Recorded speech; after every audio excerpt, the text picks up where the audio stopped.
इस कार्यक्रम के पुण्यार्जक हैं।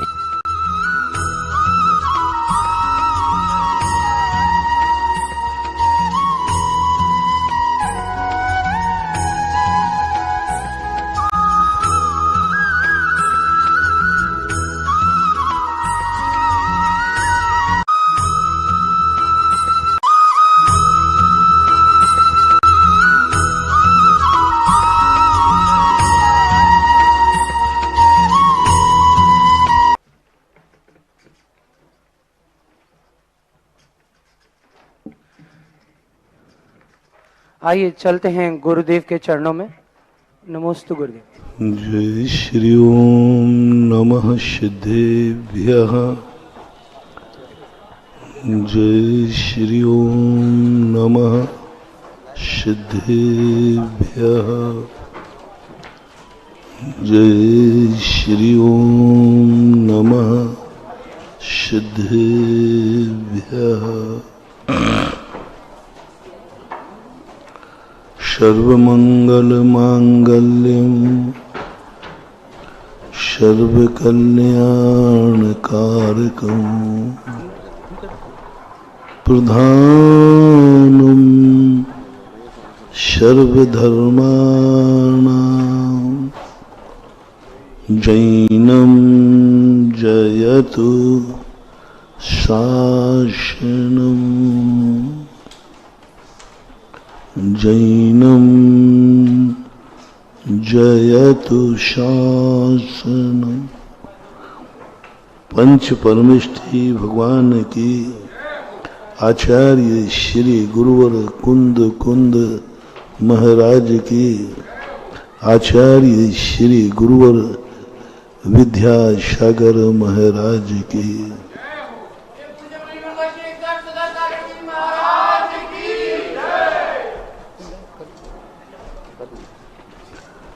कल प्रश्न चला था कि जिन्होंने अपनी जिंदगी में ये साधना कर ली कि जो हो रहा है, हुआ है, होगा, वह सब अच्छा ही होगा। बहुत बड़ी साधना है। कहना चाहिए यही संपूर्ण साधना है। संपूर्ण साधना का अर्थ यही होता है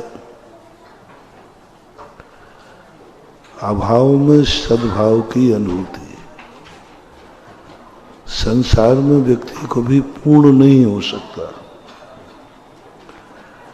लेकिन पूर्ण की अनुभूति हो सकती है। संसार में कोई व्यक्ति पूर्ण सुखी नहीं हो सकता, लेकिन पूर्ण सुखी होने का आनंद आ सकता है। संसार में व्यक्ति पूर्ण धनवान नहीं हो सकता, लेकिन पूर्ण धनवान होने का आनंद आ सकता है। संसार में व्यक्ति भगवान नहीं बन सकता, लेकिन भगवान का आनंद ले सकता है। संसार में व्यक्ति संपूर्ण नहीं देख सकता, लेकिन संपूर्ण देखने का आनंद आ सकता है। संसार में व्यक्ति सब कुछ नहीं कर सकता, लेकिन फिर भी कृतकृत्य हो सकता है।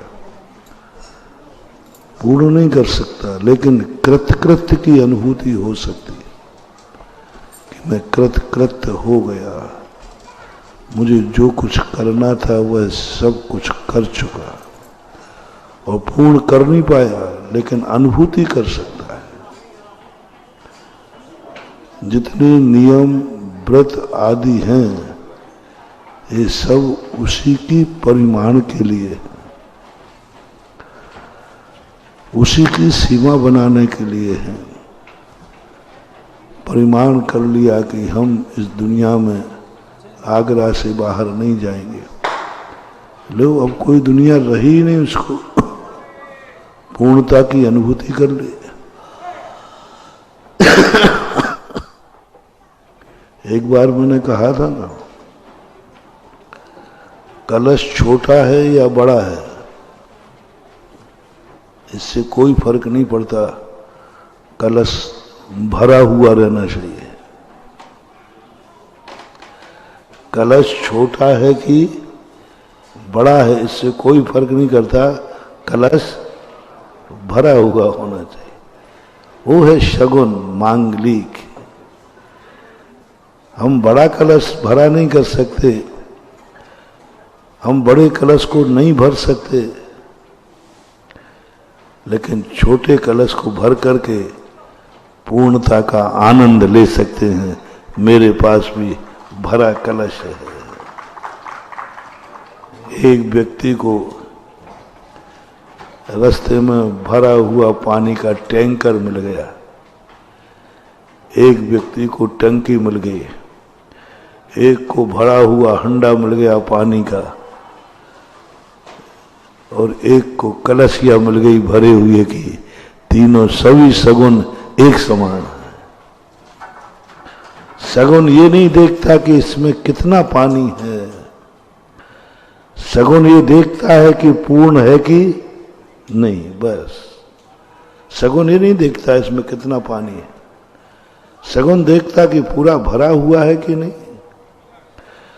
ऐसा ही सगुन ये नहीं देखता कि तुम्हारे पास क्या है, यह देखता है कि तुम अपने आप में पूर्णता का अनुभव कर रहे हो कि नहीं। तुमने अपनी जिंदगी का विराम कर दिया है कि बस हो गया पूर्ण। एक पंडित जी ने इसी का एक भजन लिखा, मैं पूर्ण है नहीं, मैं हूं अपने में स्वयं पूर्ण, पर कि मुझ में कुछ गंध नहीं। मैं खुद अपने आप में पूर्ण हूं, मैं अपने आप के विचारों में इतना लीन हूं कि दूसरे के विचार करने का मेरे पास समय ही नहीं है। ऐसी एक अनुभूति होती है जो ज्ञान से होती है। हम दौड़ तो लगा रहे हैं कि साहब हम पृथ्वी को पूरा कब नापेंगे, कभी नहीं नाप पाओगे। लेकिन तुम उतना ही नियम ले लो ना कि हमारा प्लाट जितना है यही हमारी पृथ्वी है, बस वही तुम्हारी पृथ्वी है, वही तुम्हारी माता है। वसुदेव कुटुंबकम का एक शब्द आता है, बहुत मजेदार है। वास्तु ने इसके लिए बहुत अच्छा दिया। वसुधा को पृथ्वी मानो,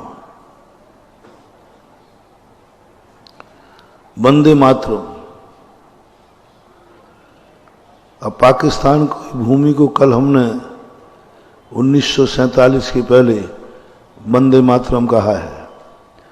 लाहौर में भी तिरंगा झंडा फहराता था, अब क्या हो गया? अब वो भूमि विदेशी हो गई, कल देशी थी। 1947 के पहले पाकिस्तान भारत था और वहां भी लहराता था, उसको भी वंदे मातरम कहते थे और माटी को भी तिलक करते थे। नेपाल, बर्मा, ये सब भारत है, अब विदेशी कैसे हो गए? मैंने इस सूत्र पर बड़ा विचार किया। मैंने कि ऐसी तो मां बदलती जाएगी, पराई हो गई हमारी मां। और इधर कह रहे हैं वसुदेव कुटुंबकम, वसुदेव कुटुंबकम,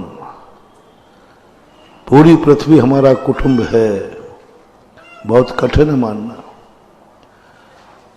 बहुत कठिन है। हम पाकिस्तान को, हम रूस को, अमेरिका को अपनी माता कैसे मान लो? उस भूमि को कैसे नमस्कार कर दो? कैसे नमस्कार करूं? बहुत कठिन है। दुश्मन की मां को अपनी मां कहना बहुत कठिन है, वो तुम्हारे बस की बात नहीं। पर वास्तु ने इसका कहा, जहां तक तुम्हारा अधिकार है वही वस्तुतः तुम्हारी मां है। जो तुम्हें कुछ देती है, जो तुम्हारा संरक्षण करती है। बालक छोटा होता जाएगा, माता छोटी होती जाएगी। अंत में उन्होंने कहा, तुम्हारी माता कौन है? जितना प्लाट तुम्हारे अधिकार में, तुम्हारे नाम रजिस्ट्री है। पड़ोसी का प्लाट तुम्हारी मां नहीं है, पड़ोसी का प्लाट नहीं। अब तुम्हारा मकान ही तुम्हारी मां है, उसकी पूजा करो। शिलान्यास के समय पूजा की जाती है, एक मंगल कलश की स्थापना की जाती है। वो क्या है?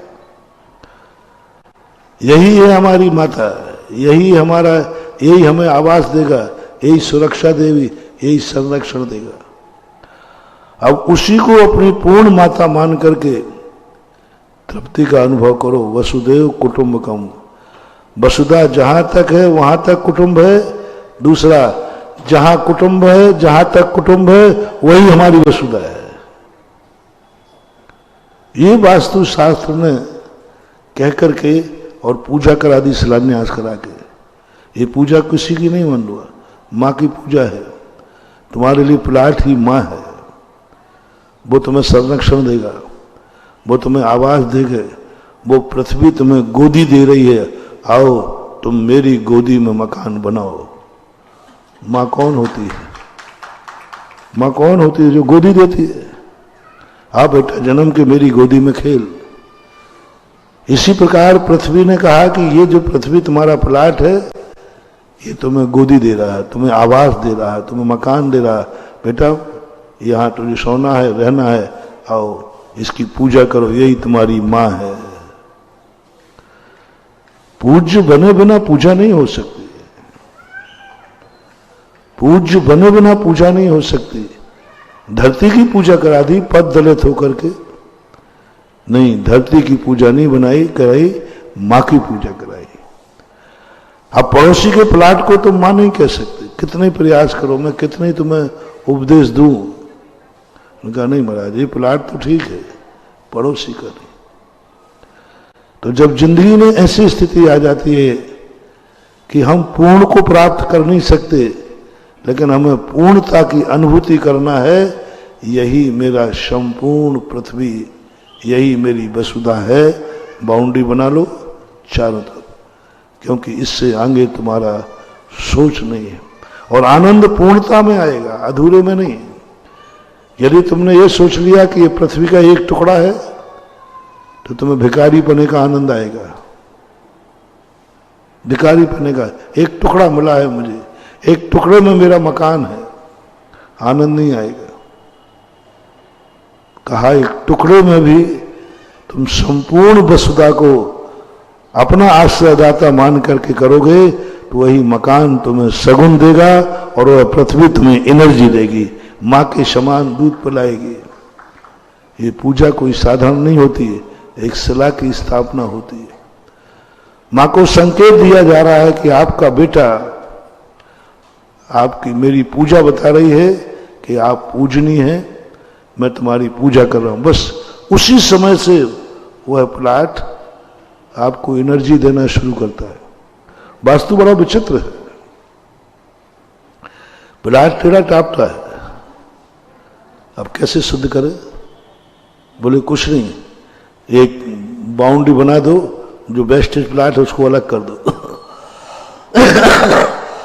उसको अलग करने मात्र से सगुन शुभ हो गया।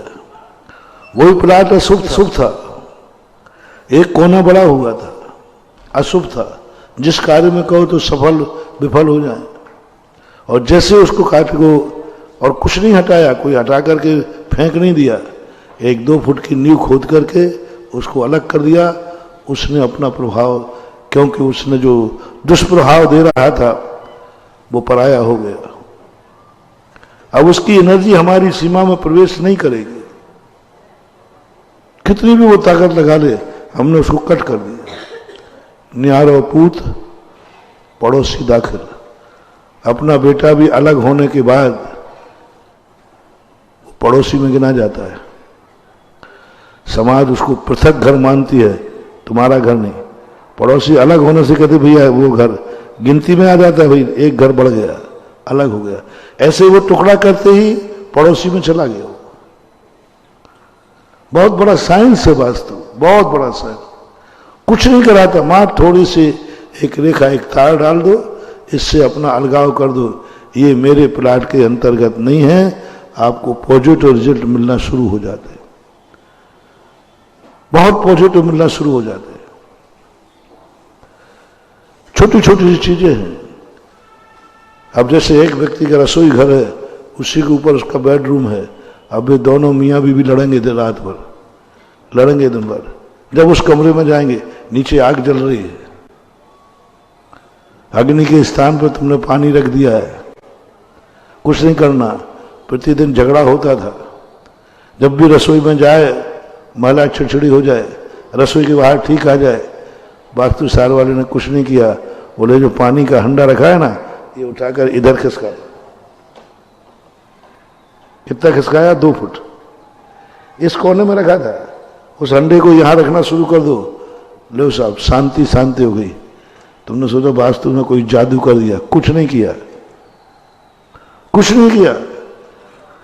मैंने इन मंदिरों में कुछ नहीं करता हूं, मैं बस एक स्थान पर मैं शेखावाटी की तरफ विहार कर रहा था। एक गांव था जो उजड़ा हुआ था, मंदिर था, उन्होंने दूसरे लोगों ने कब्जा कर लिया था उस पर, और बस मैंने वहां जाने की बात कही तो लोगों ने कहा कि महाराज जी वहां नहीं जा सकते। गांव वालों ने हंगामा कर दिया, महाराज आ गया तो मंदिर चला जाएगा। एक व्यक्ति ने जो कब्जा किए तो उसने माहौल ऐसा बना दिया कि दिगंबर साधु यदि नगर में प्रवेश कर गए तो मैं खून की नदियां बहा दूंगा। अरे सुधा सागर तो सुनने का आदि है ही, पानी की नदियां बहाए तो फिर भी छोड़ दे, खून की नदी में तो तैरना अपन को अच्छा आता है, पानी की नदी में नहीं आता।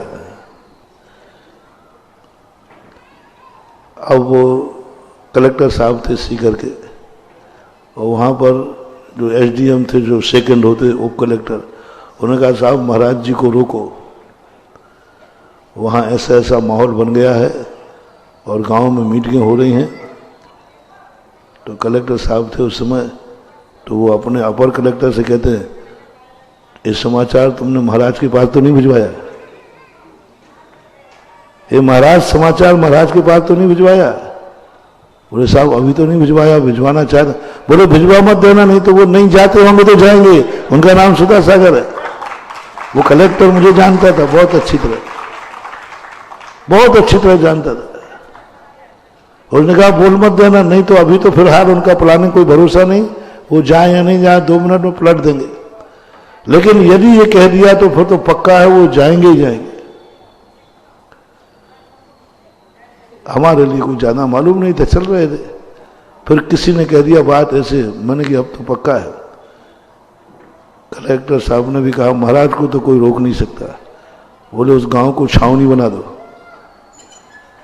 कलेक्टर के आदेश पर पूरा गांव छावनी बन गया।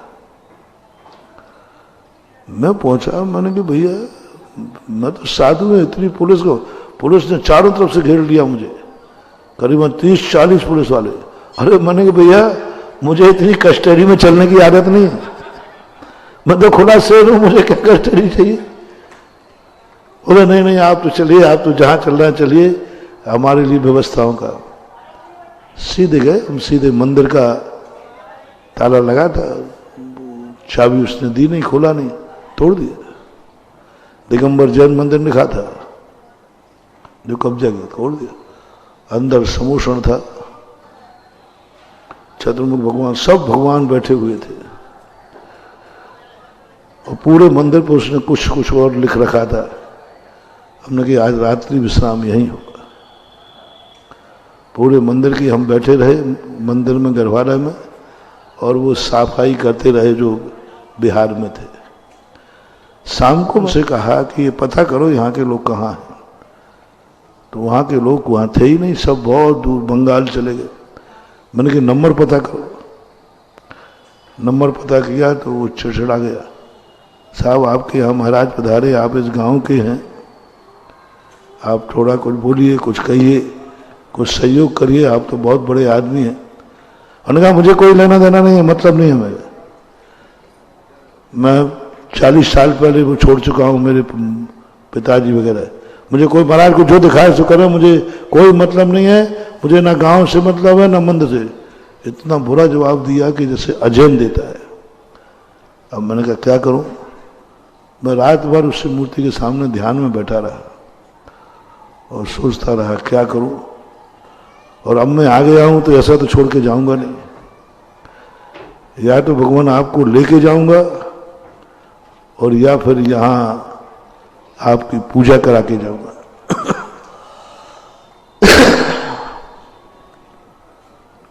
बस सुबह ठीक 5:30 बजे मैं सामायिक छोड़ करके 5:45 बजे होगा, ठंड का समय था, भगवान की वंदना करते करते बस एकदम ये भाव आया कि भगवान एक ऐसे स्थान पर बैठे थे, ठीक सेंटर पॉइंट पर, ब्रह्म स्थान पर, नाभि पर। कुछ लड़के धोती दुपट्टा पहन के आए। मैंने कहा भगवान को थोड़ा सा करीबन 1 फुट के लगभग खिसका दो। छोटे भगवान थे, खिसका दिए। 1 फुट खिसकाया मात्र। खिसकाने के बाद हम शुद्धि को चले गए। मैंने कहा आज आहारचर्या भी यहीं होगी। इतने में सारे गांव वाले आ गए। बोले महाराज जी आपके प्रति किसी एक व्यक्ति ने किया है ऐसा और हमारे पूरे गांव को बदनाम कर दिया। हमें पता चला है कि उसने ऐसा ऐसा कहा जिससे ये गांव छावनी बन गया। हम सब गांव वाले ऐसे नहीं हैं, आपको हम जाने नहीं देंगे, आप यहीं रुकेंगे। हमने कहा नहीं, अभी हम सोच करके आ रहा है प्रवचन होगा। हमने कहा प्रवचन होगा चौराहे पे, मंदिर में नहीं होगा। हालांकि चौराहे पे प्रवचन करने की मेरी आदत नहीं है, लेकिन उनके चौराहे पे होगा। और चौराहे पे जो प्रवचन हुआ, पूरा गांव कहता महाराज जी अब आपको यहां से जा ही नहीं सकते, आप उस पूरे मंदिर की व्यवस्था करके ही जाएंगे। मैंने कहा भैया मंदिर का मालिक ही नहीं, यहां कोई नहीं। फिर आहार के बाद बैठे थे। मैंने कहा एक बार फोन और लगा उसको, हो सकता है रात में पीपाली के बैठ। कोई भरोसा नहीं। ओहो, आहार के बाद फोन लगाया, वो रो पड़ा। बोले मैं समझ नहीं पाया था कल शाम को, मेरी गलती हो गई। महाराज जी जो कहेंगे वो कहें, यदि 2-4 दिन महाराज रुकें तो मैं आने को तैयार हूं, जितना खर्च लगे सब मैं दूंगा और जो महाराज जी कहेंगे मैं सब करूंगा। और कहे महाराज रुकें तो मैं आ जाऊं, पर आप तो करो, मैं यहां से अपने व्यक्तियों को भेज रहा हूं, जो जो महाराज कहें सब 1 लाख से लेकर 1 करोड़ तक लगाने को तैयार हूं। मैं तुरंत आहार के बाद समझ, मैंने कि भगवान क्या हो गया ये मामला, रात भर में कैसे पलट गई ये सारी बातें। कल शाम का आपने भी फोन सुना था, आप तो सर्वज्ञ हैं। बोले सुना था। मैंने कहा अभी का? बोले दोनों सुना है। तो मैंने कहा ये क्या हुआ? बोले 1 फुट आगे खिसक गया ना मैं। 1 फुट आगे खिसकने की बात, पूरा गांव अपने पक्ष में, वो व्यक्ति अपने पक्ष में। फिर मैं एक दिन और रुका, पूरे मंदिर को साफ सूफ करके। वहां पर उस कलकत्ते वाले ने एक मैनेजर भेजा, वो मैनेजर रह रहा है। आसपास के गांव को मैंने अभिषेक करने वाले तैयार किए। आज मंदिर में अभिषेक हो रहा है, पूजन हो रहा है, पूरा मंदिर अपने कब्जे में है। यात्री जाते हैं, साधु जाते हैं, कुछ नहीं किया बस। तो मैं ये बताना चाह रहा हूं, पूर्णता की अनुभूति 1 फुट खिसकाने में भी पूर्णता का आनंद आ सकता है। कुछ नहीं किया, मंदिर सब वही, थोड़ा सा थोड़ा सा कर, नाभि होती ना अपनी, थोड़ी सी खिसकती है। थोड़ी सी खिसक जाए तो सब खाया पिया, और ठीक बैठ जाए तो ये पृथ्वी ऐसी ही। अब इस पृथ्वी के अंदर अपन को आनंद की अनुभूति करना है, पूर्णता की। थोड़ा सा खिसकाओ, थोड़ा सा एडजस्ट करो। और ये वास्तु ने ऐसी कला दी, ऐसी कला दी। मैंने कि जैन शास्त्रों में यही तो भरा है। जो तुम्हें अनिष्टकारी है उसका प्रमाण कर लो, तुम्हें बंद नहीं होगा, तुम्हें बंद नहीं होगा। अमेरिका में इतने जीव मर रहे, तुम्हें बंद नहीं होगा, तुम त्याग दो। मेरे अमेरिका का त्याग है, अब वहां कुछ भी होता रहे, हमें कोई बंद नहीं हो रहा है। मन का संकल्प और सीमाएं, एनर्जी देना खत्म हो जाती है। इतने करने मात्र से इसका मैं त्याग करता हूं, इतने मात्र से एनर्जी खत्म हो जाती है, वो एनर्जी देना बंद कर देता है।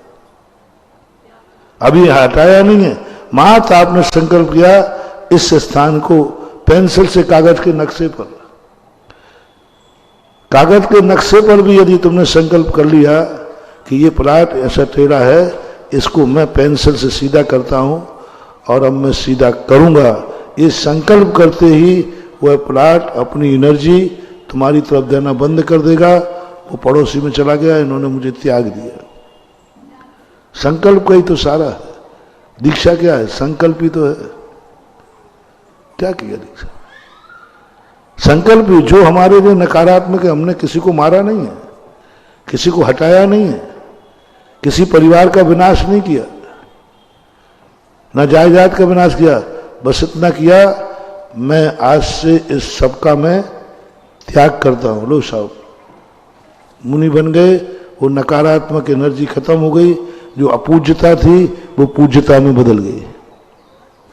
अब सब तरफ से सकारात्मक हो गए, कुछ नहीं हटाया, मकान सब वही है, परिवार सब वही है, मैंने कट कर दिया। आज से हमारा तुम्हारा संबंध, हम तुम्हारे नहीं तुम हमारे, इतने मार से सूतक खत्म हो गया। अब हमें सूतक नहीं लग सकता, साधु को सूतक नहीं लग सकता। ब्लड वही है, खून वही है, अंश वही है, लेकिन वंश खत्म हो गया। अंश वही है, अंश में कोई अंतर नहीं आया, लेकिन वंश खत्म हो गया। अब हमें सूतक नहीं लग सकता, अब हमें उसका कोई कर्मबंध नहीं हो सकता। मां संकल्प किया है, मात मन में विकल्प किया है, मैं सबके लिए दूर हटता हूं। तो ये स्थितियां जो मन के आनंद की हैं, उस आनंद की कला यदि हमें कल की कला जाग जाए तो महानुभाव, ओह सर्वत्र आनंद ही आनंद है। कल का मंत्र यदि हमारी जिंदगी में सिद्ध हो जाए, और कल की सिद्धि पर मैंने ध्यान करता रहा, मैंने कहा यही तो संपूर्ण सिद्धि है, उससे बड़ी कोई साधना है ही नहीं। ये तो सब बीच की पीछे की साधना है, पीछे की साधना है। मुझे हर परिस्थिति में एक ही देखना है, जो हुआ, जो हो रहा है, अच्छा है, अच्छा ही हो रहा है। दुनिया में बुरा कभी कोई होता ही, और दुनिया में कोई बुरी वस्तु है ही नहीं। व्यक्ति सापेक्ष बुरी है, ऐसी कोई वस्तु नहीं है जिसमें कोई गुण ना हो। सारी वस्तुएं अच्छी ही हैं। जहर अच्छा है, बहुत अच्छा है, तुम्हारे लिए बुरा है। सांप के लिए, सांप के लिए बहुत अच्छा है, हमारे लिए बुरा है। संसार में जो वस्तुएं हैं सब कोई ना कोई गुण लिए हैं। यदि हम अपने गुण को बदल दें तो सब वस्तु हमारे लिए हो जाएगी। हमें अपनी दृष्टि बदलना है, सृष्टि तो बदल नहीं सकेंगे, सृष्टि तो बदल नहीं सकेंगे। दृष्टि बदल दो, आनंद ही आनंद है। दृष्टि बदल दो, मां सोच बदल दो। दृष्टि में ही दुख है और दृष्टि में ही सुख है। आप प्रतिदिन पेपर पढ़ते हैं, पेपर पढ़ते हुए आपको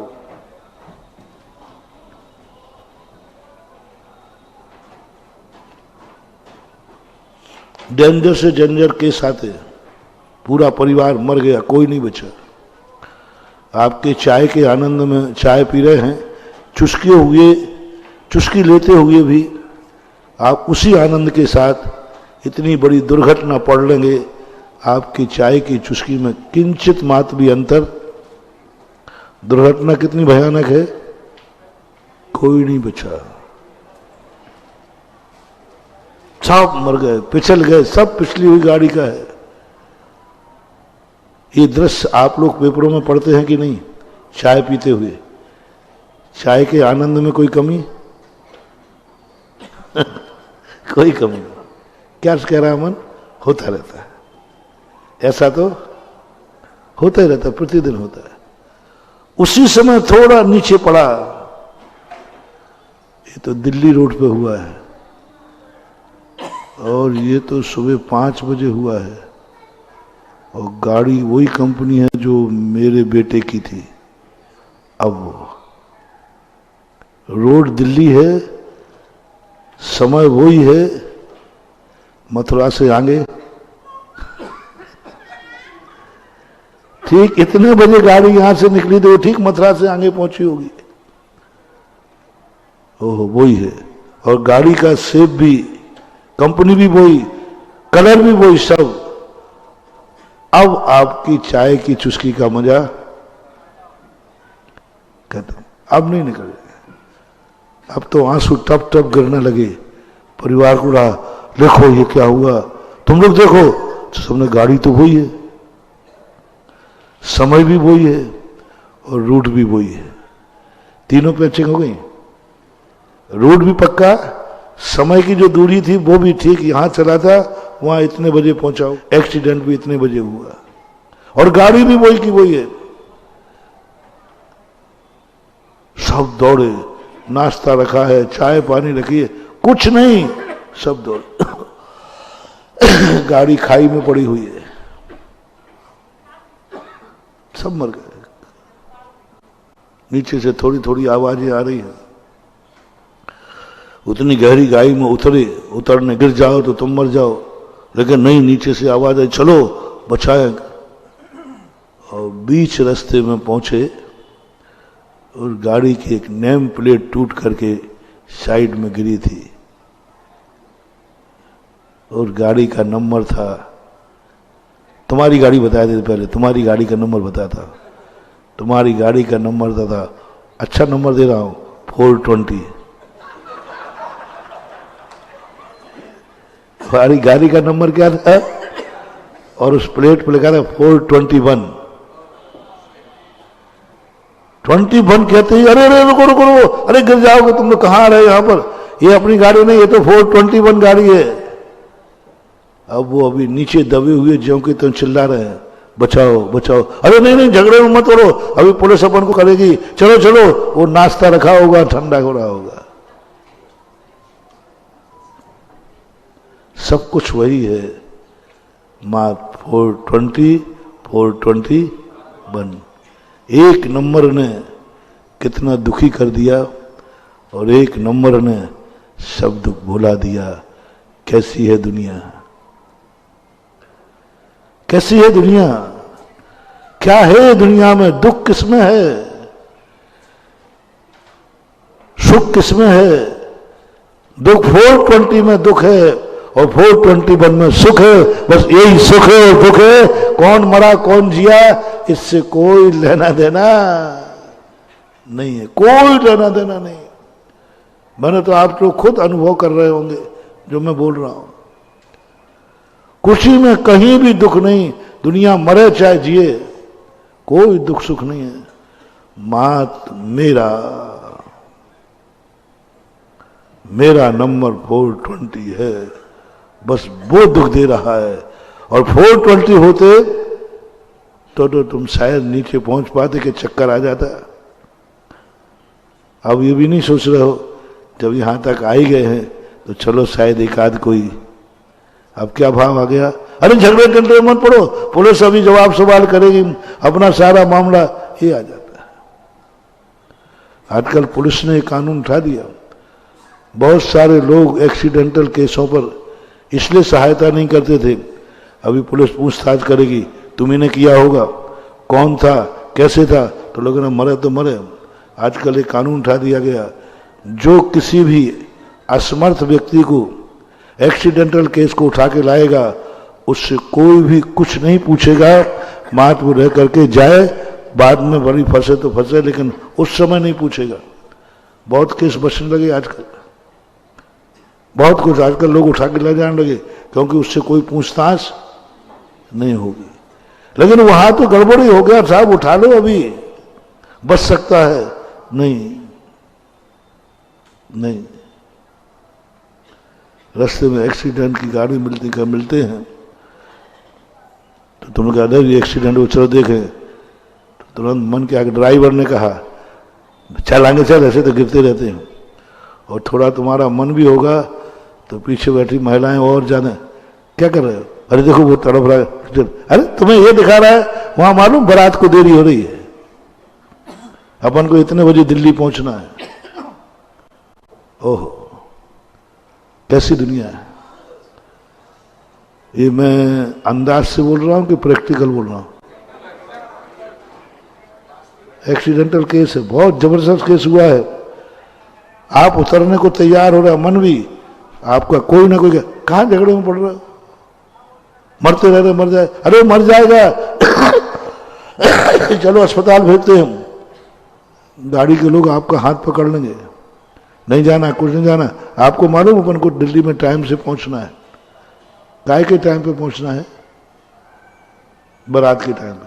जैसे तुम नहीं पहुंचोगे तो शायद बारात होगी, लेकिन नहीं सोचा था उस समय वो क्या सोच रहा है, कैसे दुनिया है, कैसे जीव है। आज मेरे लिए इजाजत है, शायद कोई मुझे उठा के ले जाए तो मैं बच जाऊंगा, कुछ नहीं सोचते। वो सोच रहा है, क्या सोचेगा, कैसी दुनिया है। और 1 किलोमीटर बाद तुम्हारा एक्सीडेंट हो जाए और तुम चीख रहे हो और गाड़ियां पर गाड़ियां निकल रही हैं, उस समय तुम्हें कैसा लगेगा? कैसी है दुनिया? गाड़ियों पे गाड़ियां दिख रही हैं, कोई नहीं देख रहा मेरी तरफ। जब स्वयं के ऊपर आती है बारी, तब लगता है कि सारी दुनिया मेरा सहयोग करे। जब दूसरे की बारी आती है तो सोचते हमें टाइम पर दिल्ली पहुंचना है, यही आता है। क्या सुख और दुख एक कल्पना है, एक कल्पना है। इसलिए हमारे शास्त्रों में संसारी सुख के लिए सुखाभासी कहा है। सुखाभासी का अर्थ कोई सुख नहीं है, तुम्हारी मान्यता का नाम सुख है। तुमने मान रखा है कि 420 गाड़ी मेरी है, इसलिए दुखी हो रहे हो। तुम्हारी ये दुख करुणा नहीं है, दया नहीं है, अनुकंपा नहीं है, तुम दयालु नहीं हो। तुम रो रहे हो, दया के पात्र नहीं हो। अनुकंपा दया के अंतर्गत नहीं आएगी, क्योंकि तुम मात्र 420 के कारण दुखी हो, तुम एक्सीडेंट से दुखी नहीं हो। इसलिए आपकी कितनी दया, आप लोग बहुत दया करते हैं। आप लोगों को बहुत जल्दी आंसू आते, मुझे तो आते भी नहीं। आप लोग बहुत जल्दी आते, रो पड़ते हो, मूर्छित हो जाते हो, लेकिन किसके? मात्र 420 का। 420 बन से आपको कोई मतलब नहीं, कोई लेना देना नहीं। इसलिए संसार में जितना सुख और दुख है, सब हमारी मान्यता का नाम है, हमारे स्वार्थ का नाम है, हमारे अंदर के परिणाम है। तो इसी आदत को थोड़ा बदल दो, इसी आदत को तुम परमार्थ में बदल दो, इसी आदत को परमार्थ में बदल दो कि तुम्हें जो कुछ भी है, चाहे मेरी गाड़ी हो, चाहे दूसरे की गाड़ी हो, दुख मनाऊंगा तो हर व्यक्ति का मनाऊंगा, और नहीं मनाऊंगा तो फिर सबके लिए नहीं मनाऊंगा। ये विस्तार कर सको, पर होगा नहीं, होगा नहीं, होता नहीं। कल के सूत्र को मैंने बहुत प्रैक्टिकल करने का प्रयास किया, बहुत मन को समझाया, बहुत ज्ञान को समझाया कि देख, इससे छोटे से मंत्र में कोई तपस्या नहीं करना, उपवास नहीं करना, कोई नदी किनारे नहीं बैठना, गर्मी में पहाड़ पर नहीं बैठना, ना इसमें कोई बड़े बड़े दान है, ना त्याग है, बस इतना ही मानना है जो हो रहा है, जो हुआ है, जो होगा, वह सब अच्छा ही होगा, बिना मेहनत का है। मन ने एक्सेप्ट नहीं किया। मन ने कहा नियम मत ले लेना, नहीं पाल पाऊंगा। अब जब मेरी हालत ये है तो तुम्हारा क्या होगा? जब मेरे मन ने एक्सेप्ट नहीं किया, मेरे मन ने कहा कि ये कैसे संभव है कि जो हो रहा है वो सब अच्छे के लिए होगा।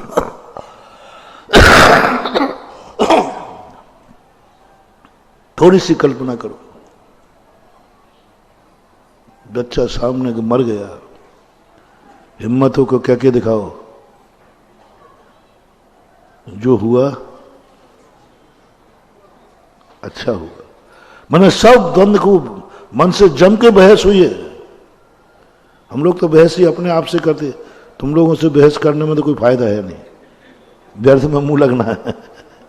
तो हम लोग अपने आप से ही बहस करते हैं, अपने मन से बहस करते, अपनी तत्व दृष्टि से बहस करते।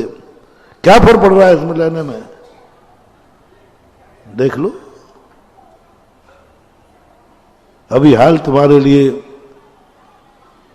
यही सांप आ जाएगा तो सोचना वो आया अच्छे के लिए आया। अभी हाल तुम्हारा ऐसी बीमारी आ जाए, खतरे में, बहुत समझाया, थोड़ा थोड़ा तो समझ में आया है, 50-50 है,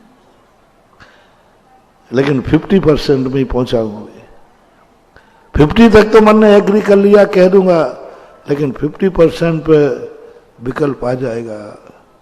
बहुत कठिन व्रत है ये, इतना सरल रख रहा है। कई नियम इतने सरल होते हैं, सरल रेखा के समान।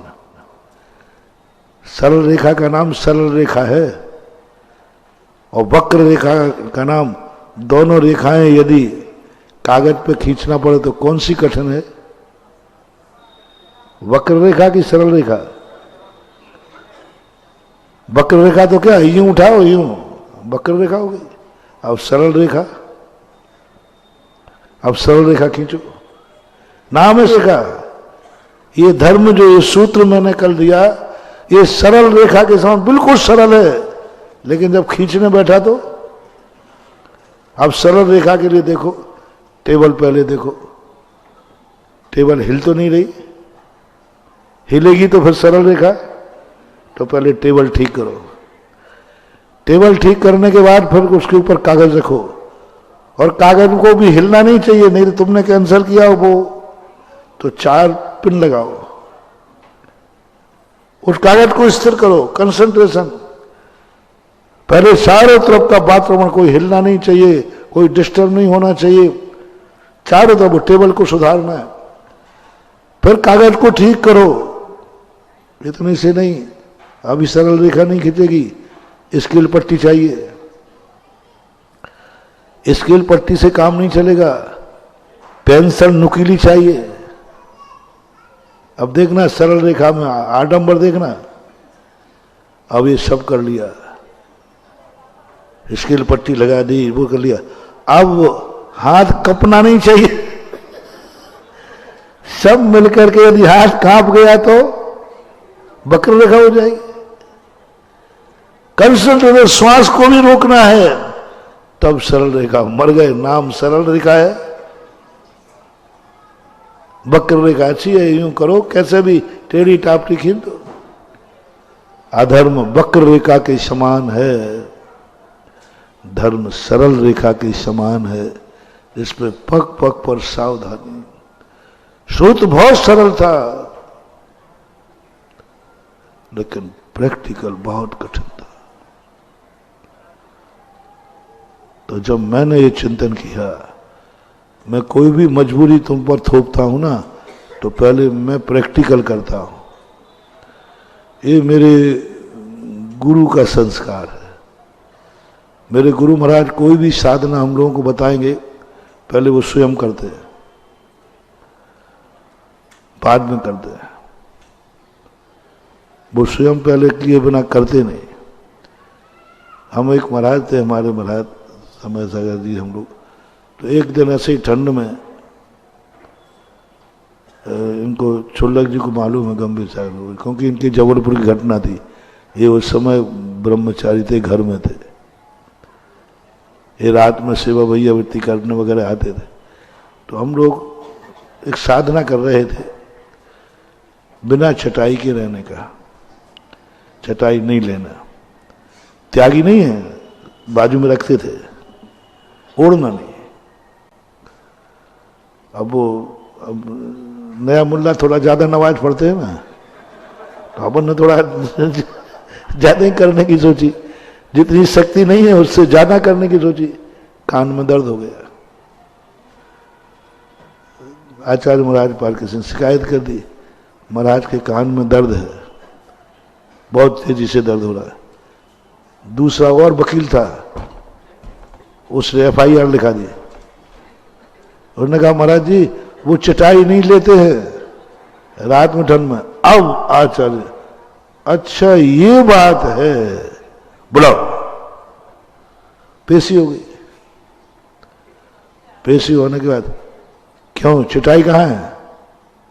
मन की रखी है। रखी तो है, रात में कहाँ रखते हो?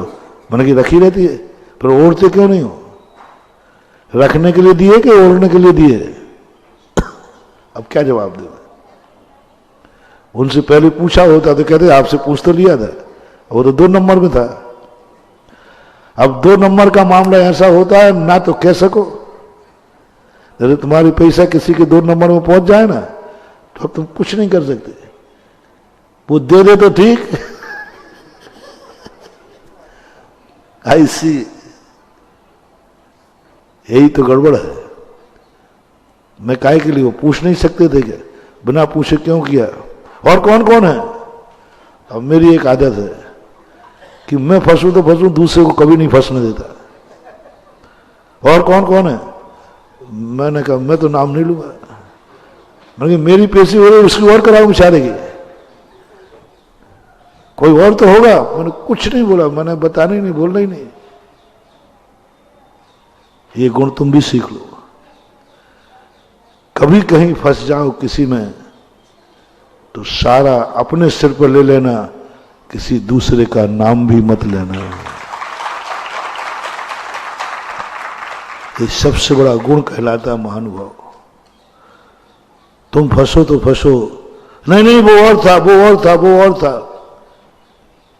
तुम्हारी आदत तो बहुत गंदी आदत है, संसारी व्यक्ति की बहुत गंदी आदत है। स्वयं पिटे तो पूरे परिवार को पिटवा देगा। एक जोक था कि एक व्यक्ति बस में बैठा था, ट्रेन में बैठा था, एक गुंडा आया, बोले उठ यहां से, मैं बैठूंगा। बोले साहब मैंने टिकट लिया है, मैं क्यों उठूं? गुंडा इतना सुनने का आदि, उन्होंने 2 झापड़ मारे, फिर वो पिट के उठ गया। अब उसने कहा, उसने सोचा, वो आगरा का था व्यक्ति, दोनों ही आगरा के मान लो, पिटने वाला और पीटने वाला। तो उसने कहा ये मामला तो गड़बड़ हो गया, पूरे परिवार, पत्नी, बच्चों के सामने मैं पिट गया। अब घर जाकर के कभी भी मैं इस पर थोड़ी सी आंखें उठाऊंगा, इधर आंखें दिखा रहे, ट्रेन में क्या हो गया था? सवाल उसको पिटाई का दर्द नहीं था, उसको डर था कि अब तो ये मामला जिंदगी भर उलाए ना। तो वो कलाकार तो है, आगरा के लोग कलाकार तो बहुत होते हैं, इसमें कोई मालूम है। पागल वही होता है जिनमें ज्यादा दिमाग होता है। ओवर कहते हैं ओवर। तो उन्होंने कहा क्या करें, ये तो मामला झगड़े, सवाल पिटने का नहीं, सवाल उसके सामने पिट गया। तो उसने कहा सुनो साहब, कान खोल के सुनो, मुझे मारा तो मारा, मेरी पत्नी को हाथ लगाया तो मैं तेरे खोपड़ा फोड़ दूंगा। वो तो उन्हें क्या बकता है, उन्होंने 2 पत्नी में दिए जम के। उन्होंने कहा मामला ठीक है, अब ये चिल्लाएगी तो कह तू भी तो पिटी थी। क्या सेटिंग देखना। अब दोनों ने सोचा कि अपन दोनों तो ठीक है, चुप हो गए। ये छोकरे कहेंगे पापा हमें पीट रहे हो, ट्रेन में क्या हुआ था? तो उनका इनको भी यही उपाय है, देखो साहब हमें पीटा, मेरी पत्नी को पीटा, मेरे बच्चों को हाथ लगाया तो मैं हाथ तोड़ दूंगा। उन्होंने दो बच्चों में टिकाए, बोले भाई साहब अब बहुत अच्छा रहा, पूरा परिवार एक हो गया। यानी एक पिटा तो ये दुर्गुण कभी मत करना, ये बहुत बड़ा दुर्गुण कर लाता है नीति के अनुसार। कभी यदि कोई तुम्हारी किसी भी कारण में कोई भी पिटाई हो जाए, कुछ भी हो जाए, कभी दूसरे का नाम मत लेना। तुम अपने ऊपर ओढ़ लो, मैं नहीं किया है, सब कुछ मैं ही हूं, अपने ऊपर ले लो। और जैसे तुम सब अपने ऊपर लोगे, उस समय ऐसे कर्म का बंध होता है कि सारा जगत भी तुम्हारा कुछ बिगाड़ना चाहे तो तुम्हारा बाल वाका नहीं कर पाएगा, क्योंकि तुमने एक गुण लेना है कि मैं अपने मुंह से कभी किसी का नाम लेकर के, चाहे मैं फंसू, कितने मारो पीटो कुछ भी करो। जो ओरिजिनल अपराधी होते हैं ना, ओरिजिनल, वे कितनी फंस जाए लेकिन अपने साथी का नाम नहीं लेते। ये बहुत बड़ा गुण होता है उनके अंदर, कभी दूसरे का नाम लेना ही नहीं, जो कुछ है सब वह है, कोई तो तुम्हारे साथ नहीं। उस गुण ने गुरु ने बहुत पूछा और नहीं, कोई नहीं था। ठीक है जाओ, कल से चटाई ओढ़ना है जी। हमने चलो, जान बची तो लाखों पाए, लौट के बुद्धू घर के आए, क्या पता और कोई प्रायश्चित मिल जाता। आज ओढ़ने लगे, ठीक है गुरु आज्ञा हो गई। और जो दूसरे ने उनसे हमने कह दिया, मैंने कहा आपका नाम नहीं लिया, आप भी चुपचाप कर लो, नहीं तो कल आपकी बारी है। उनको आगे बताना तो पड़ेगा, नहीं तो वो कल के दिन वो फंस जाएंगे। तो मैंने बता दिया कि देखो साहब ऐसी ऐसी बात हुई है। तो उन्होंने कहा अच्छा रहा, तुमने मेरा नाम तो नहीं लिया, तुमने मेरा नाम नहीं, मैंने कहा बिल्कुल नहीं लिया, लेकिन कल से ओढ़ना चालू कर देना, नहीं तो पहुंच जाएगा, क्योंकि यहां वकील बहुत है, ग्रस्त लोग बड़े खतरनाक है। ओह, जो बात मैं कहना चाह रहा हूं, प्यार हुआ जबलपुर से मनागर पहुंचे, किसी को कोई पता नहीं।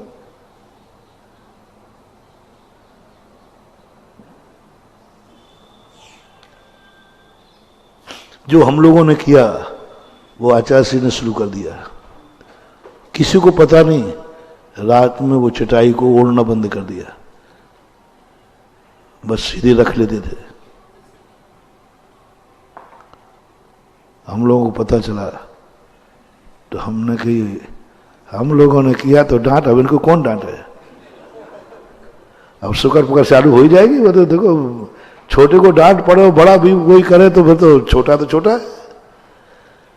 अब कौन कहे, कोई नहीं, हम लोग देखते रहे।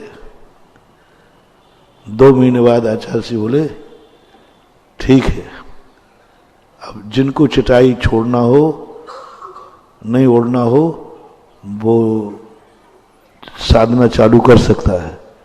मैंने कहा 2 महीने पहले, मैंने आचार्य जी से कहा, मैंने कहा 2 महीने, बोले उस समय मैंने साधना करके नहीं देखा था कि इससे कितना नुकसान है, कितना फायदा है। मैं कह रहा हूं ये गुरु का लक्षण कहलाता है। गुरु वही होते हैं जो पहले स्वयं कुछ गड़बड़ हो जाए तो, कोई परेशानी हो जाए तो मैं देखता हूं।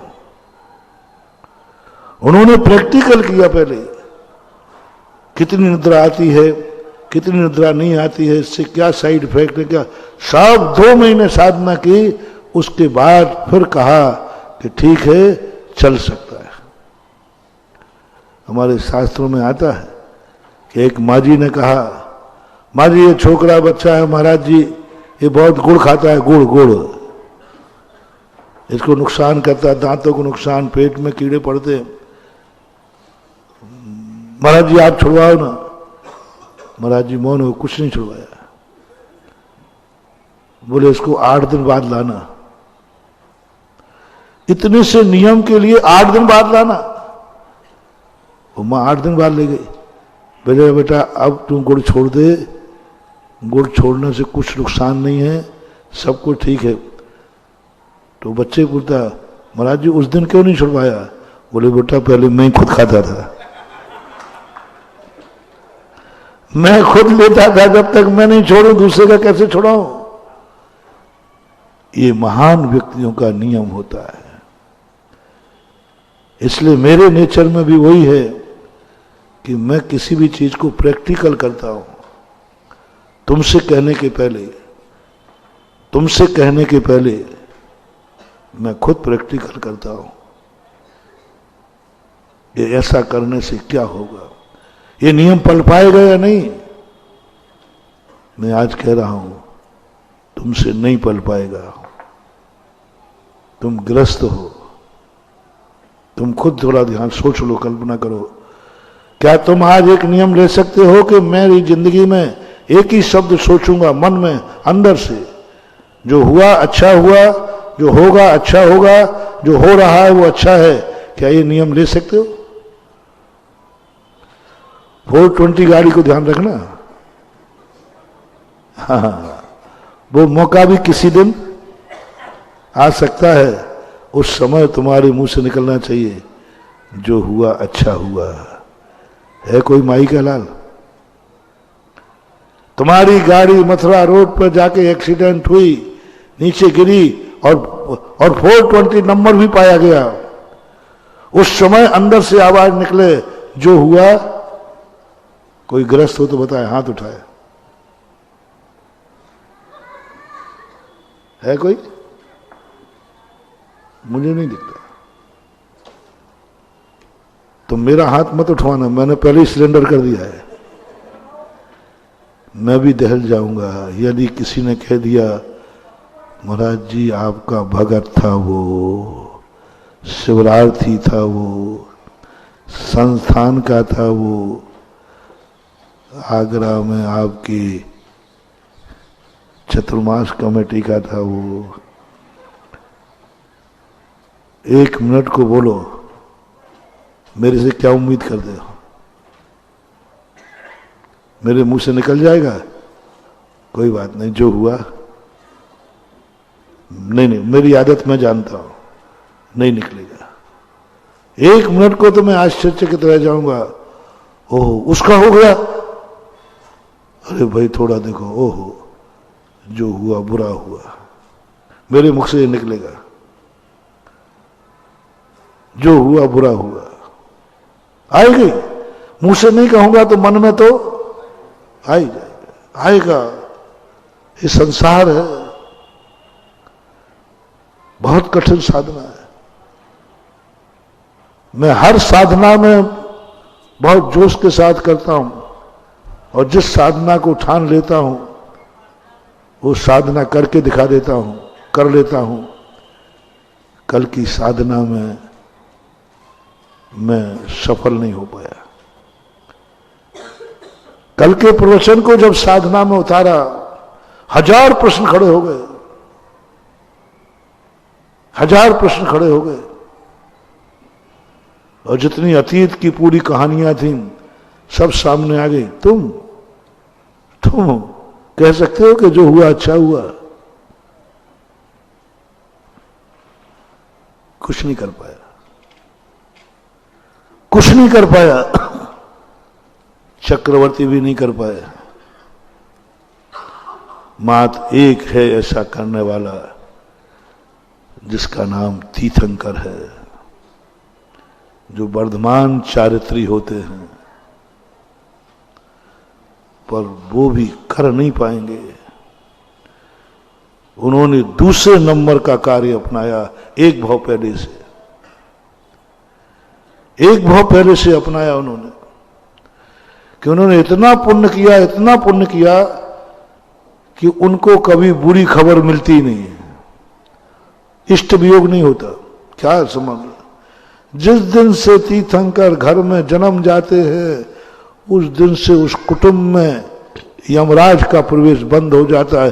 जब तक वो घर में रहेंगे कोई नहीं मरेगा, इष्ट का वियोग नहीं होता।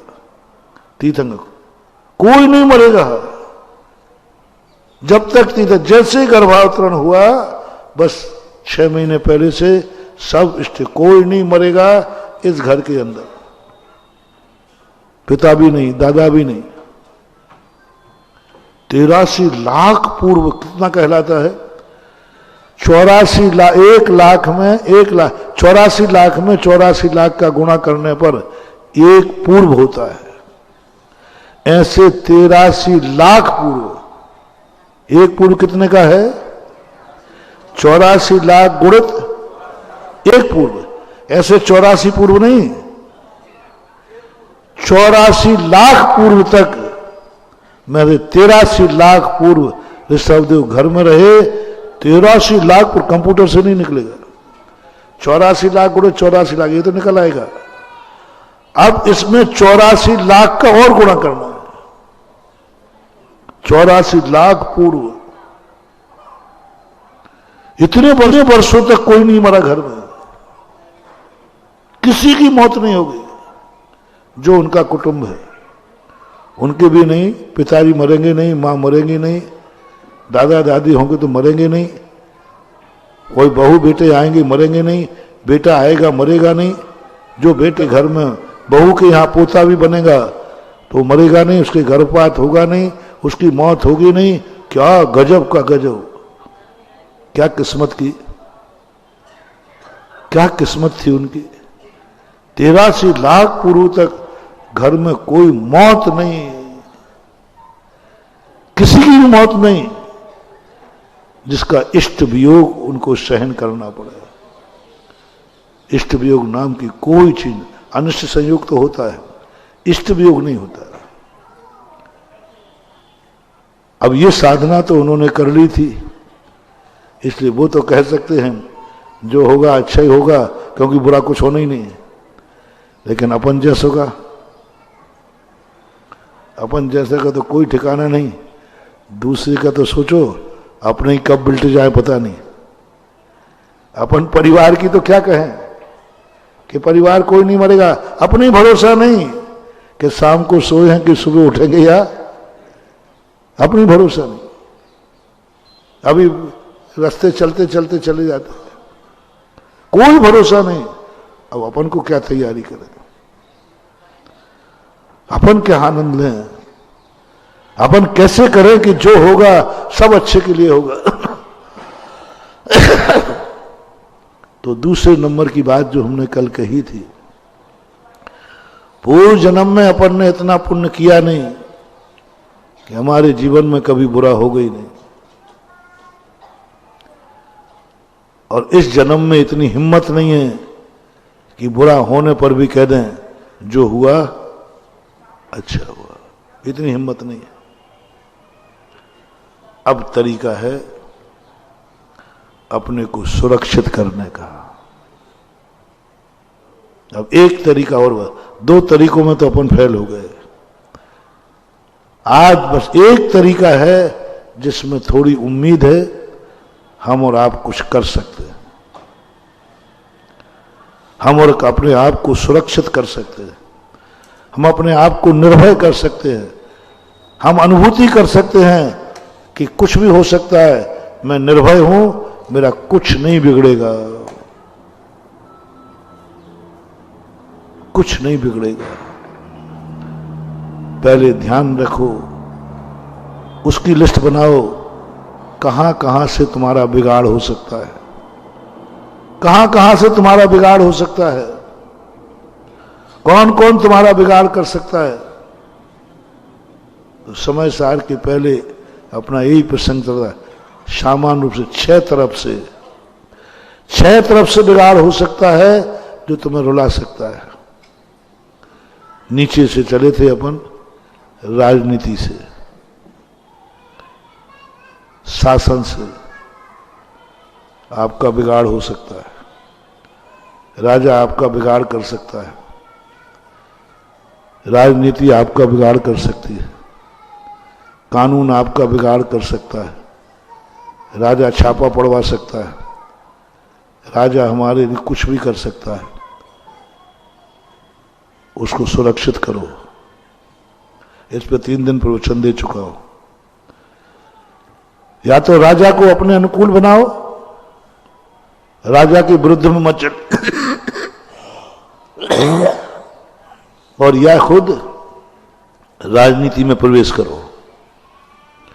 जितने बड़े घराने होते ना, इनके आप देखना, परिवार के लोग एक पार्टी के नहीं होते।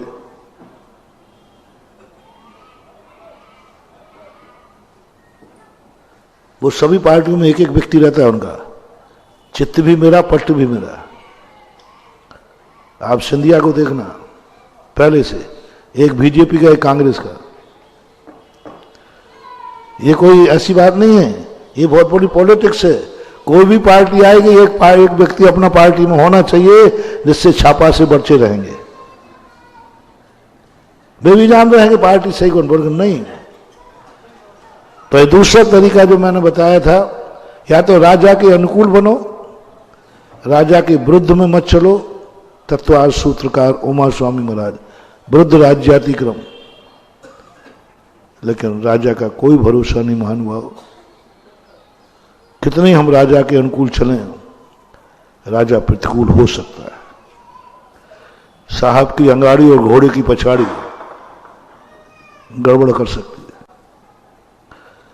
कितने ही करो, हम विरोध में कहीं ना कहीं जाएंगे। और आज का समय तो ऐसा है, एक भी व्यक्ति दुनिया में नहीं है जो राजा के विरुद्ध चले बिना जी सके। एक भी व्यक्ति नहीं। राजा के विरुद्ध में चले हुए आज की नीतियां, दुर्नीतियां इतनी गंदी हो गई हैं कि आपको कहीं ना कहीं राजा के विरुद्ध चलना ही पड़ेगा, कानून के विरुद्ध चलना पड़ेगा, अन्यथा जिंदगी जी नहीं सकोगे। टैक्स को देख लो आप, ईमानदार विश्व का एक व्यक्ति बताओ जो टैक्स के संबंध में ईमानदार हो, उसका एक नाम बता दो। 100% कह रहा हूं। हो सकता है क्या? नहीं हो सकता। अब एक तरीका बचा, तुम राजनीति में प्रवेश करो। जैनियों को राजनीति में प्रवेश का उपदेश देना नहीं चाहिए, जैनी सज्जन आदमी है। लेकिन आज की राजनीति, आज का राजा, आज का नेता, आज की नेतागिरी इतनी गंदी हो चुकी है कि अच्छे लोगों को राजनीति में प्रवेश करना चाहिए और जैनियों को राजनीति में प्रवेश होना चाहिए, जैसे बने तैसे। समाज को, धर्म को, तीर्थ क्षेत्रों को, महाराज को और तुम्हारी खुद समाज को यदि जिंदा रखना है, सुरक्षित रखना है, तो हर नगर में हर कोई ना कोई परिवार राजनीति में प्रवेश कराओ, जैसे बने तैसे। साधु होकर बोल रहा हूं, मुझे राजनीति से कोई लेना देना नहीं है, लेकिन आज धर्म की रक्षा के लिए मैं तुमसे कह रहा हूं, राजनीति में प्रवेश करो। धर्म की रक्षा के लिए तुम शस्त्र उठाओ, धर्म की रक्षा के लिए तुम आगे आओ, धर्म की रक्षा के लिए मरना पड़े तो मर जाओ और मारना पड़े तो मार दो। किसकी रक्षा के लिए? हाँ, उदाहरण है अपने।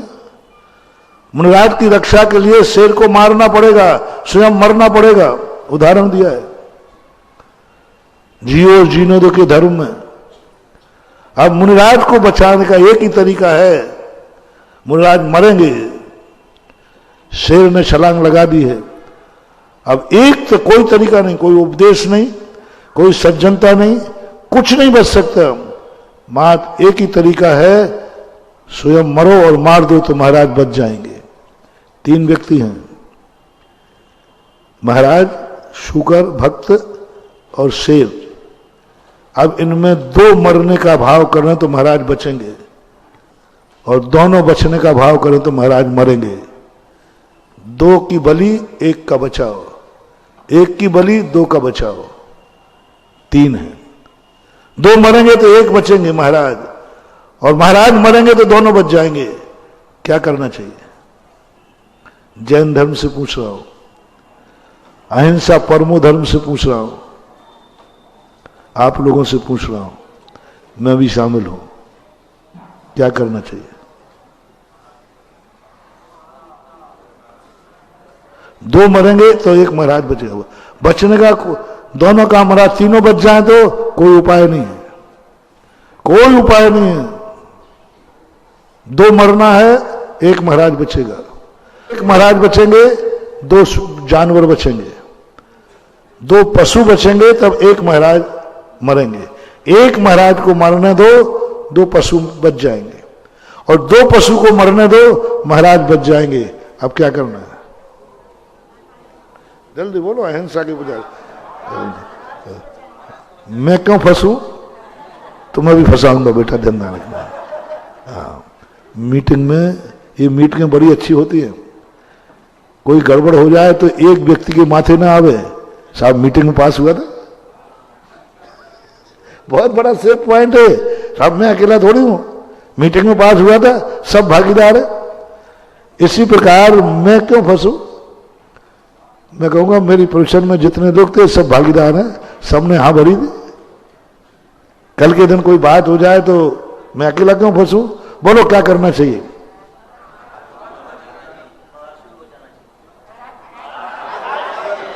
और दो पशुओं के स्थान पर तुम दो श्रावक हो आगर आके तो, अच्छा उसमें तुम ही खुद ही हो तो, हाँ थोड़ा खुला खुला हो जाए, खुली पशुओं की बारी आई तो अपन ने कह दिया यदि दो मनुष्य हुए तो, दो मनुष्य प्लस एक महाराज, अच्छा उसमें तुम खुद ही हुए तो महाराज बच जाएंगे, तुम्हें मरना पड़ेगा,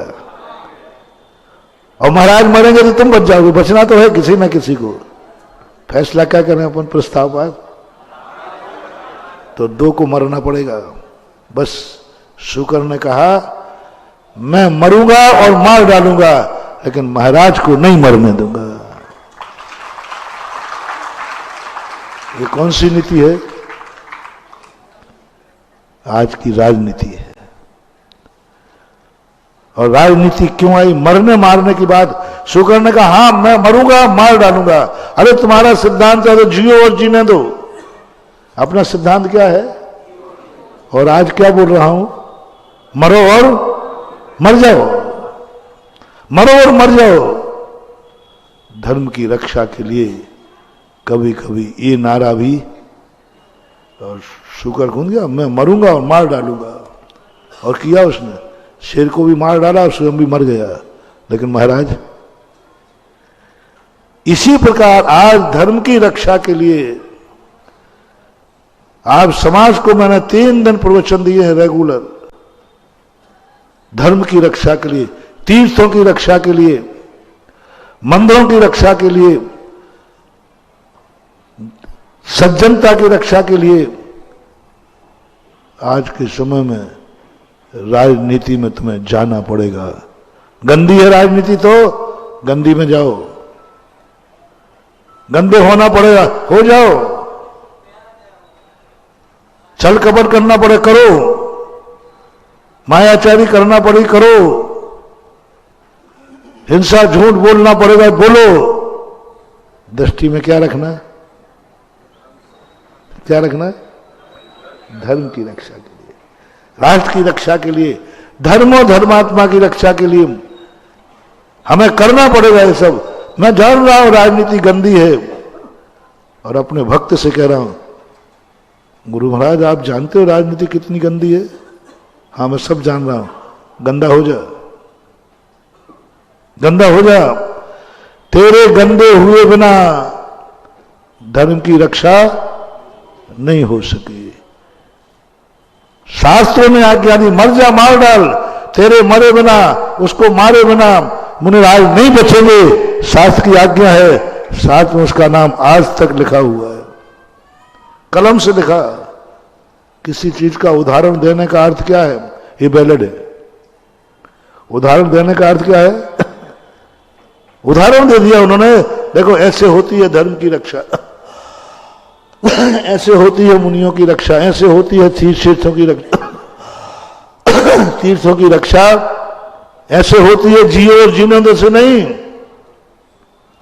कभी कभी दुष्टों के सामने मरे और मरने दो के नारे से भी जी धर्म की रक्षा होती है। करना पड़ेगा महानुभाव। जैनियों 16 के मत बैठो, 16 के बैठे बैठे हाँ ऐसा आएगा कि तुम 16 करने लायक भी नहीं रहोगे। अभी तो कपड़ा बदल लोगे, दूसरा एक छू जाएगा तो गंदे हो जाओगे, तो नहा भी लोगे। लेकिन ऐसा समय आने वाला है कि गंदगी के बाद नहाने लायक नहीं रहोगे, दूसरा कपड़ा 16 का मिलेगा ही नहीं। जो पहने हो वो 16 का, जो रखे हो वो भी सब 17 के हो जाएंगे। इसलिए आज राजनीति में सब तरफ से हाँ, या तो फिर इसको तैयार रहो, मैंने पहले ही कह दिया, और सर मार जो हो रहा है सब अच्छा हो रहा है, अच्छे के लिए। वो तीर चला गया, बोलो सब लोग प्रस्ताव पास करो, बाहर सब निकालो अपन सब। मैं अकेला नहीं, मैं नहीं बोल, तुम सब बोलो। जो कुछ जो क्षेत्र अपने हाथ से चले गए बोलो। अपन बहुत बड़े उत्कृष्ट साधक हैं, कल मिल गया ना अपन को मंत्र। अब उस मंत्र को अपन आज समाज में, कोई बात नहीं वो क्षेत्र चला गया, फलाने क्षेत्र में संकट आ गया, अपन यहां से फरमान जारी, बहुत अच्छा हुआ, अच्छा ही हुआ, अच्छा हुआ। इतनी हिम्मत है। शिखर जी जाए अच्छा हुआ, गिरनार जाए अच्छा हुआ, पावापुर जाए अच्छा हुआ, इंदौर जाए अच्छा हुआ, बटेश्वर जाए अच्छा हुआ, सब जाए। अपना एक ही नारा है, क्या है? स्वयं के प्राण जाए तो अच्छा है, महाराज मरे तो अच्छा है हिम्मत इतनी? बोलो ना, मेरे में तो नहीं है। तो फिर अब एक ही रास्ता है, उतरो राजनीति में, उतरो गंदगी में, डालो हाथ गंदगी में, हो जाओ गंदे। बिना गंदे हुए बिना, गंदगी में जाए बिना, गंदे लोगों के साथ बैठे बिना, गंदे नेताओं के साथ बैठे बिना आपको कोई दूसरा चारा नहीं है। आज प्रजातंत्र का युग है। तुम समझो कल अच्छी राजनीति आ जाएगी? नहीं, अच्छे लोग जाएंगे नहीं तो अच्छी क्या खाक आएगी? अच्छे लोग जाएंगे नहीं, तुम्हें जाना पड़ेगा। यदि राजनीति को बदलना है तो तुम्हारा पार्टी सेपरेट होना चाहिए। जैसे मैंने कहा, बड़े आदमी अपने 2 बेटे हैं, दोनों पार्टियों में कर देते हैं। कोई भी पार्टी आएगी, अपना एक व्यक्ति वहां है, एक व्यक्ति वहां है। ऐसा ही कोई भी पार्टी आए, हर पार्टी में अपना एक जैन विधायक, जैन सांसद, जैन पार्षद, जैन महापौर, जैन होना चाहिए। ये सारे भारत को बीड़ा उठाना चाहिए, होना चाहिए। बस एक को गंदा करना है। और मैं बिल्कुल भी नहीं कह रहा हूं राजनीति गंदी है, अच्छी है। एक बार एक राजनेता मेरे से भिड़ गए, बोले महाराज आप भी धर्म नेता हैं तो हम राजनेता हैं। बोले आप धर्म नीति करते हैं तो हम राजनीति करते हैं, दोनों देश की सेवा करते हैं, दोनों अनिवार्य हैं। उनको क्या था कि मेरी सभा में ज्यादातर नेता लोग नीचे ही बैठते हैं, और उन नेता की आदत थी तखत पे बैठने की, बराबर पे बैठने सीट पे। तो वो ये कहना चाह रहे थे, वो मेरे मुंह लगे थे कि महाराज जब हम नेता हैं, आप भी नेता हैं, आप भी समाज के हित में करते हैं, तो तखत पे नीचे ऊंचे क्यों बैठते हैं? नेता को सबको बराबर बैठना चाहिए, यानी हमारा मुंह भी इधर की तरफ हो। मैंने कहा कि बात तो सही है। फिर मैंने कहा यहीं बता दूं कि स्टेज पे बताऊं? दोनों में क्या अंतर है? दोनों अनिवार्य हैं। बोले महाराज ये बताओ दोनों अनिवार्य है कि नहीं? मन की पक्का 100%। और बल्कि कई बार तो धर्म नीति से ज्यादा अनिवार्य राजनीति है जिंदगी में। मैंने उनको खूब चनों के झाड़ पे चढ़ा दिया। मैंने कही धर्म नीति के बिना तो फिर भी चल जाएगा, राजनीति के बिना नहीं चलेगा, बहुत अनिवार्य है जिंदगी जीने के। तो उन्होंने सोचा अब महाराज हमें तखत दिलवाई देंगे। और मैंने कहा देखो दो चीजें जिंदगी में अनिवार्य हैं, एक खाना और एक निकालना। बोलो दोनों में से मस्ट अनिवार्य कौन सी है?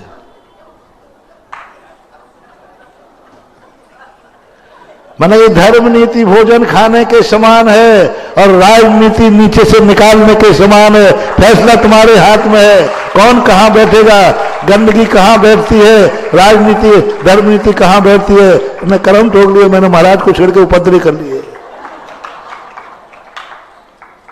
लेकिन दोनों अनिवार्य है कि नहीं बताओ बोलो? अच्छा तुम लोगों सबकी पोटी बंद, भोजन चालू।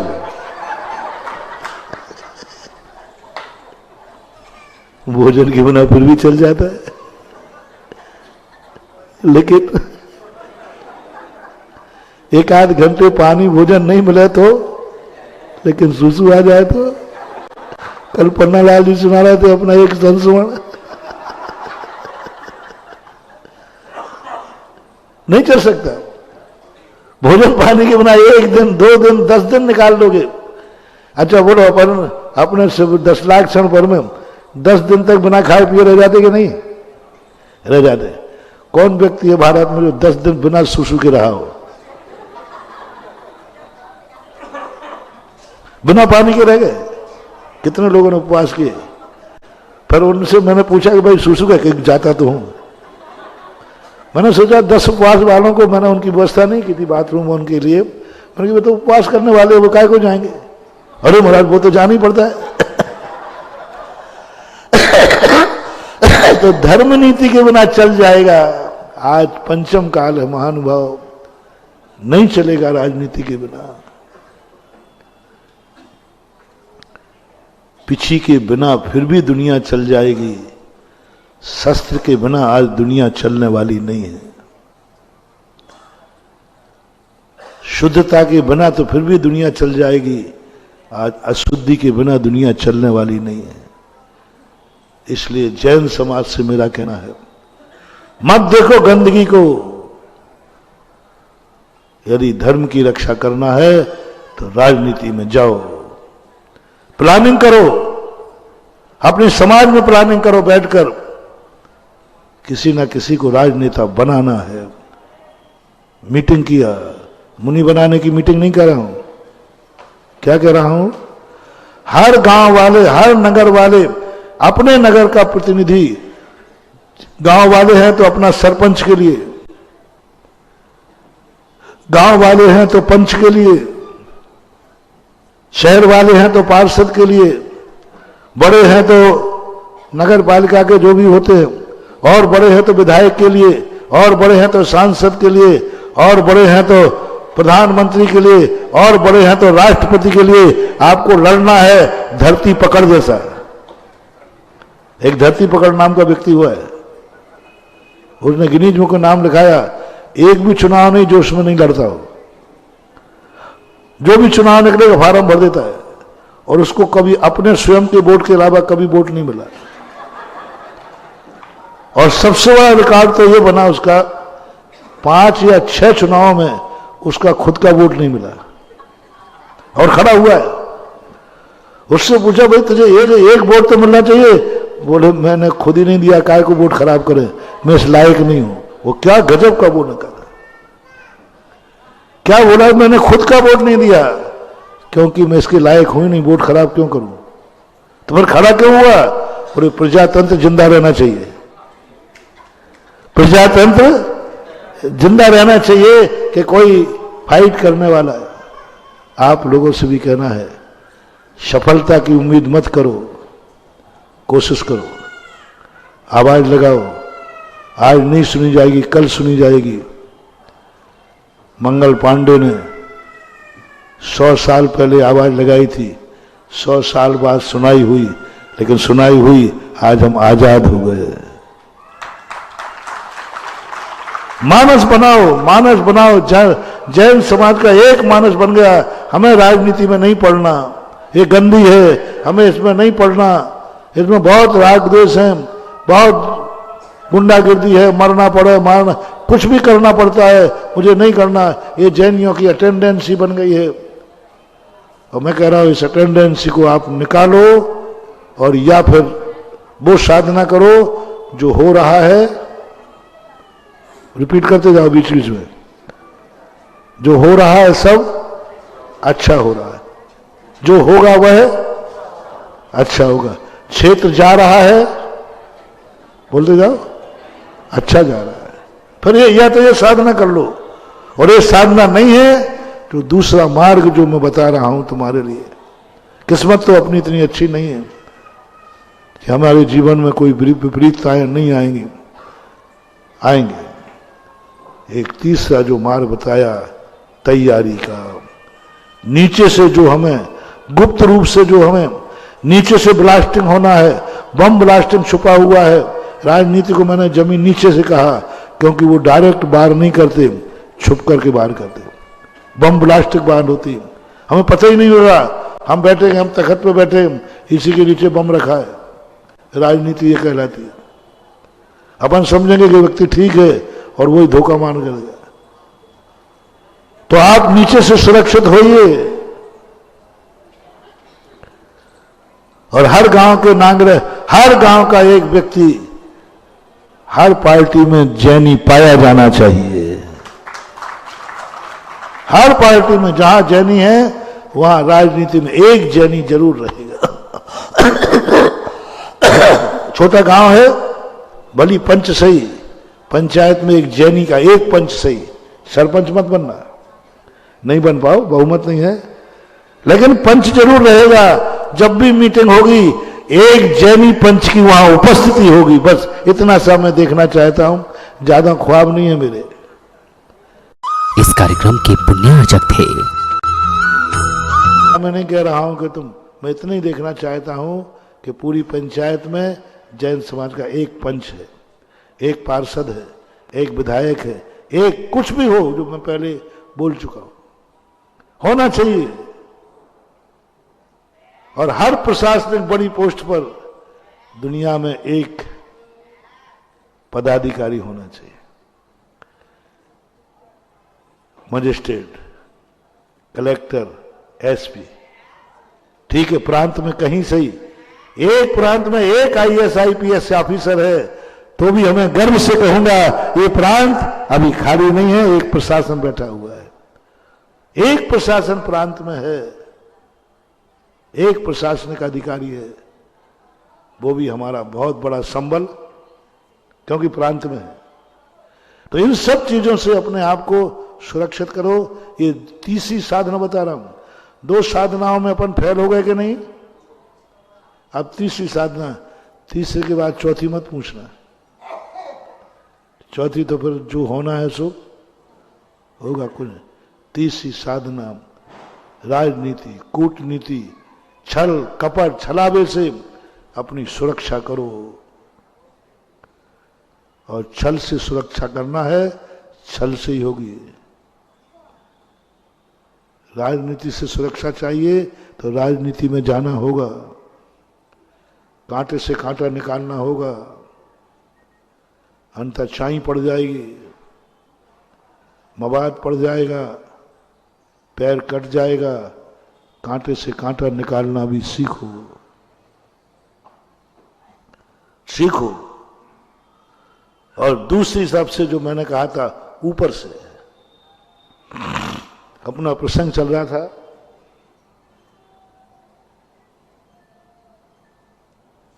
नीचे का तो मैंने स्मृति दिलाई है, अपना चल रहा था ऊपर से। ऊपर से कौन है? ऊपर से कौन है? हमारी किस्मत, हमारा कर्म, सब कुछ सही है, लेकिन किस्मत फूटी है तो क्या करोगे?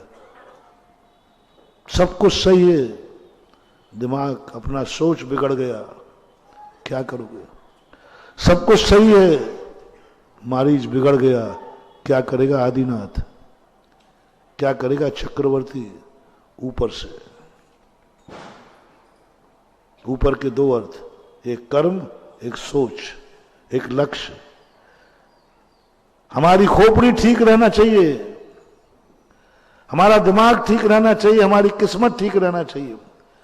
इनके दो भाग कर दीजिए। किस्मत, यदि किस्मत साथ दे दे तो ठीक है, अन्यथा राजनीति क्या, तुम्हारा चौकीदारी तुम्हें निपटा देगा, तुम्हारा सुरक्षा गार्ड ही तुम्हें निपटा देगा। हमारा उपघात नाम कर्म, हमारा ही शस्त्र हमारे लिए मार देगा, हमारा बेटा हमारे लिए मार देगा, कुछ भी हो सकता है। तो इस किस्मत को थोड़ा ठीक करो। हो सकती है, हो सकती है। यदि हमारा दिमाग सही रहा तो किस्मत की लिखी हुई लकीरें भी बदल सकते हो। किस्मत की हुई लकीरें हमारे यहां उदीर्णा, अपकर्षण, उत्कर्षण 10 करण होते हैं।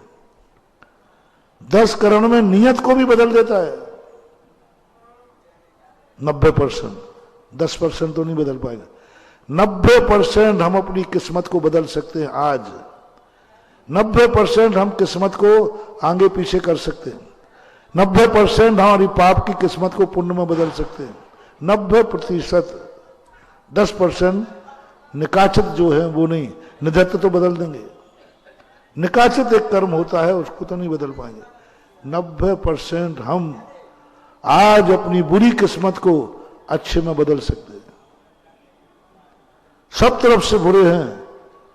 चांडाल ने अपनी किस्मत को बदला, हमने उदाहरण शायद एक बार दिया था। बुरी किस्मत थी उसकी, चांडाल के यहां पैदा हुआ।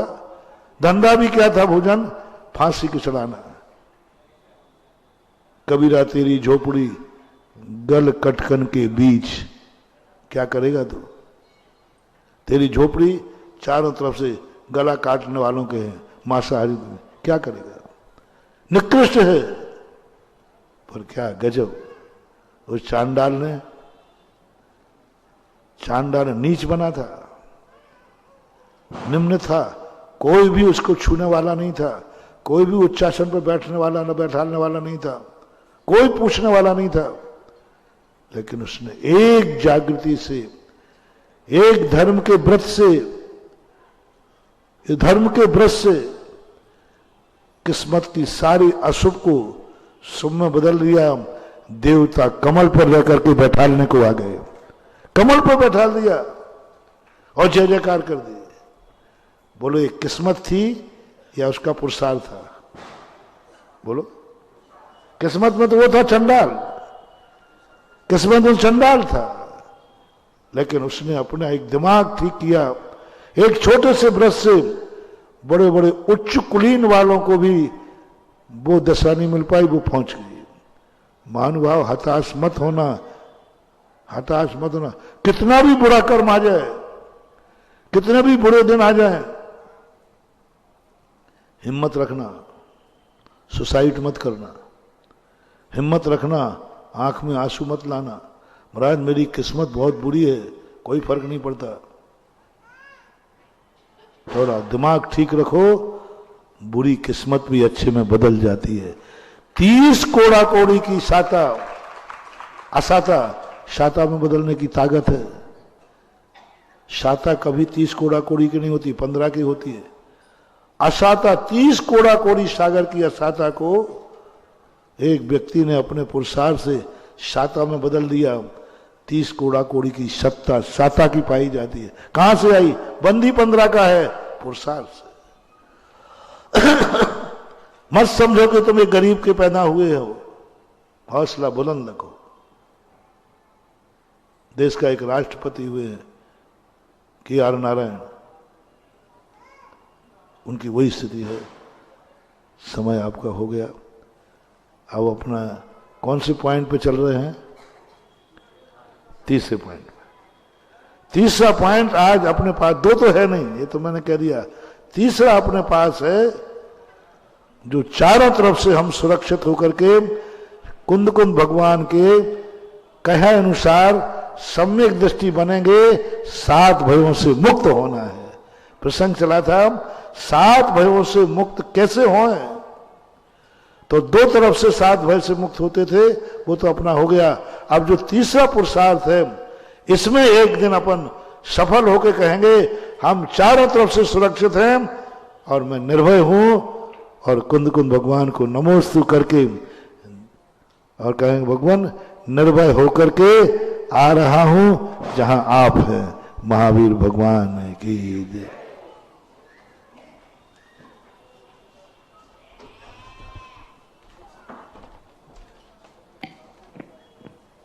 निर्भय होकर हमें सभी को रहने की व्यवस्था पर बात चल रही है, और आज बात पुनः कुछ बातों पर आई और बहुत सफाई से आज पूज्य श्री ने कहा।